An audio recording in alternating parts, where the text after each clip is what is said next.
आज दिवाकर शिक्षा समिति के इस कार्यक्रम में सबसे पहले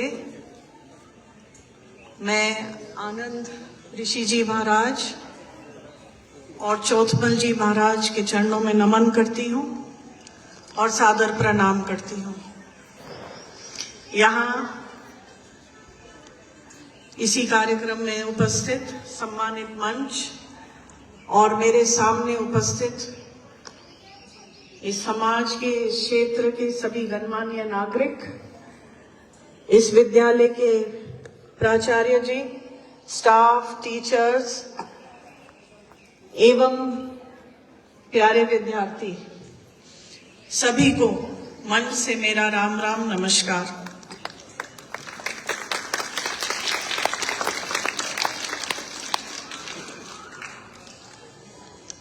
विद्यालय में आती हूँ तो थोड़ा बहुत शिक्षा के बारे में बोलना मेरे लिए जरूरी हो जाता है।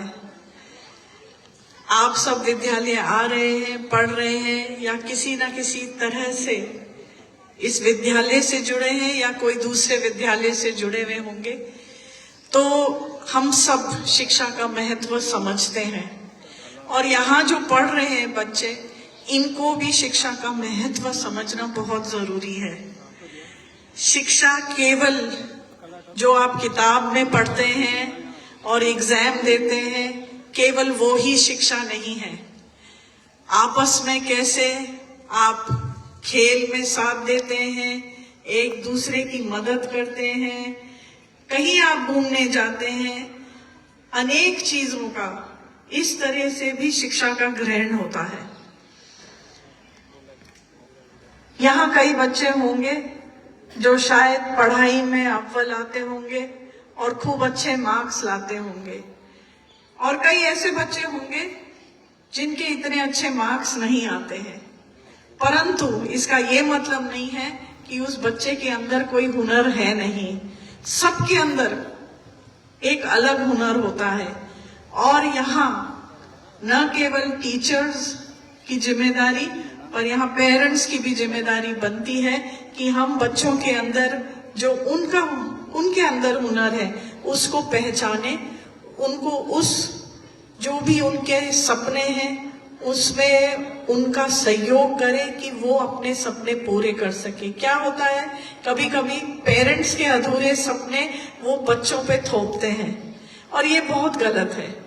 और मुझे लगता है अगर आप अपने अधूरे सपने बच्चों पे थोपोगे तो आपके बच्चे कभी खुश नहीं होंगे।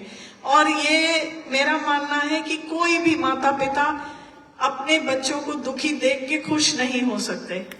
तो ये बहुत जरूरी है कि हम अपने बच्चों को वो करने दें जिसमें उनको खुशी मिलती है।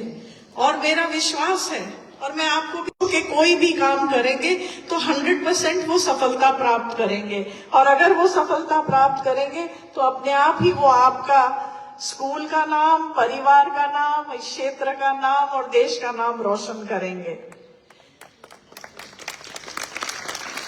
एक और चीज है कि हम मानते हैं कि भाई हो सकता है कभी कभी हम पिछड़ जाते हैं या कोई हमारा लक्ष्य होता है उसको हासिल नहीं करते और हम बिल्कुल टूट जाते हैं। तो मैं आप सबसे कहना चाहती हूँ, कभी भी आप हिम्मत नहीं हारें, क्योंकि हिम्मत हारने से कुछ नहीं होता। हिम्मत रखें। मैंने एक कहानी, एक हमारे कोई पदाधिकारी थे, उन्होंने एक बहुत अच्छा एग्जाम्पल दिया है और मैं उनको उस चीज में मैं उनको कॉपी पेस्ट कर रही हूँ क्योंकि वो बहुत अच्छा एग्जाम्पल था। एक ऐसा एग्जाम्पल है ताकि ये छोटे बच्चे भी समझ सके कि दो मेंढक थे और वो है दूध की बर्नी में गिर गए। अब वो पतीले में गिर गए तो एक मेंढक ने कहा हाय मैं मर गया, हाय मैं मर गया, हाय मैं मर गया, कि मैं तो डूबूंगा, है ना। तो हाय मैं मर गया, हाय मैं मर गया करते करते वो मर गया। अब वो दूसरे मेंढक ने कहा मैं भी मर रहा हूं, मैं भी मरूंगा ही, पर अब जितने टाइम जिंदा हूं तो मैं डांस करूंगा। और वो डांस करने लग गया और खूब डांस करा उसने, और डांस करते करते करते करते उसका अच्छा सा मक्खन का डला बन गया। और वो उसके ऊपर चढ़ के कूद के बाहर आ गया। तो विपरीत स्थिति में भी हिम्मत नहीं हारना है और ये नहीं कहना हाय मैं मर गया, हाय मैं मर गया। जो भी लाइफ आपके सामने हर्डल्स फेंके, हिम्मत नहीं हारना है। और शिक्षा एक ऐसी महत्वपूर्ण चीज है जो आपको लाइफ में जो भी आपकी मुश्किलें आएंगी उनको हिम्मत आपको शिक्षा से मिलेगी, ताकत मिलेगी और कुछ भी लाइफ में आपके सामने आएगा आप उसको फेस कर सकते हैं।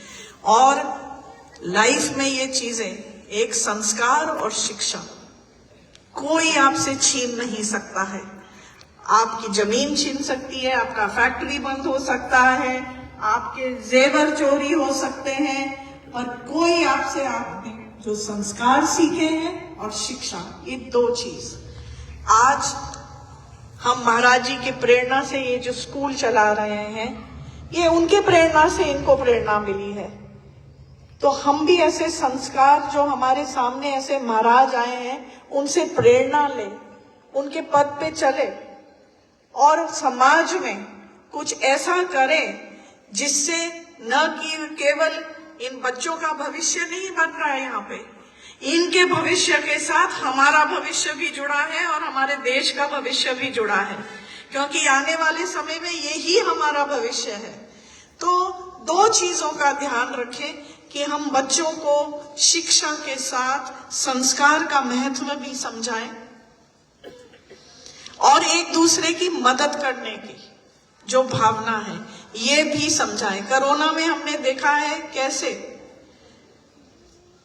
बुरी स्थिति में जो यहाँ पर कई लोग बैठे होंगे जिन्होंने अपनों को खोया होगा, परंतु ऐसे लोग एक दूसरे की मदद के लिए आगे आए जिसका आप सोच भी नहीं सकते हैं, और वो ही मायने रखता है।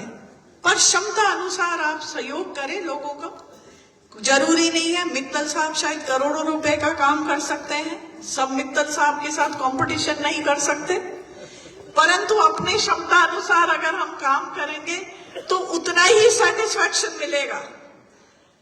तो ये सहयोग करना, संस्कार, ये भी शिक्षा का एक करिकुलम होना चाहिए। और मुझे लगता है अगर हम इन छोटी छोटी बातों का ध्यान रखेंगे तो हमारे देश का भविष्य उज्जवल होगा और साथ में हमारा भविष्य भी उज्जवल होगा। समय का अभाव है, मैं समझा रही थी मुझे 1 बजे कैथून पहुंचना है एक कार्यक्रम में, इसलिए मैं आप सबसे यहाँ इजाजत लेती हूँ। आप सब ने मुझे बुलाया उसके लिए